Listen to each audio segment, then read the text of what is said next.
To cut zucchini, first cut off the ends with a sharp chef's knife.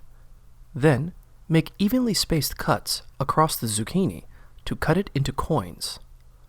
For slices, cut the zucchini lengthwise instead. To dice zucchini, first cut it in half lengthwise. Then place the halves cut side down on your cutting board and cut each half into 4 to 6 strips. Finally, make evenly spaced cuts across the strips to dice them into small pieces.